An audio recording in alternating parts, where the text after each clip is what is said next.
అయ్యగారు కాఫీ అండి. ఏం నువ్వు తెచ్చావు? ఆవిడేమైందో? కాఫీ. అక్కడ తగలై.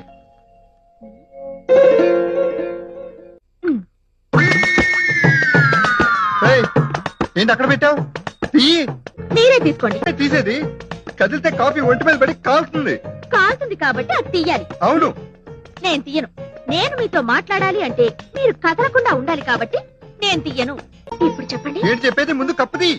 రాత్రి ఏమన్నారు? ఇంకో దాన్ని తెచ్చుకుంటారా అన్నాను. తప్పేంటి? కప్పుది. పిల్లలు నీలాగా జడ పదార్థంలా తయారయ్యి రోజు రోజుకి పని మనిషి కంటే అన్యాయంగా ఉంటే ఏ మొగుడైనా ఇదే పని చేస్తాడు.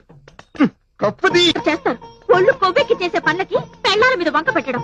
అయినా సంసారం చేసుకునే ఆడవాళ్ళకి అస్తమానం టింగురంగా మన షోకులు చేసుకోవడం కుదరదు. కనీసం ఇంట్లో కూడా. మీరే చూస్తున్నారు కదండి, నాకు టైం ఎక్కడ ఉంటుంది? నీకన్నిటికీ టైం ఉంటుంది. సార్ సరే, నా ఏడుపేదని ఏడుస్తా గానీ కప్పుది. ఒంటి మీద పడి ఒళ్ళు కాల్తుంది. ఎన్నిసార్లు చెప్పాలి? చూడండి మై డియర్ మొగుడు గారు, మొగుడు పెళ్ళాల బంధం కూడా పాదం మీద కాఫీ కప్పు లాంటిదే. ఏ మాత్రం బ్యాలెన్స్ తప్పి కింద పడినా కాఫీ కప్పు కింద పడి ముక్కలైనట్టు కాపురం కూడా ముక్కలైపోతుంది. ఇప్పుడు అదే జరుగుతోంది. కోపతాపాలు లేకుండా ఒకళ్ళ కష్ట సుఖాల్లో ఒకళ్ళు పంచుకుంటూ సర్దుకుపోవాలి, అంతేగా? ఒక్కళ్ళు సర్దుకు. ఎక్కడికి వెళ్తావు? కప్పుది. తీసుకోండి. నన్ను ఇంతలా ఇరికించి ఎంత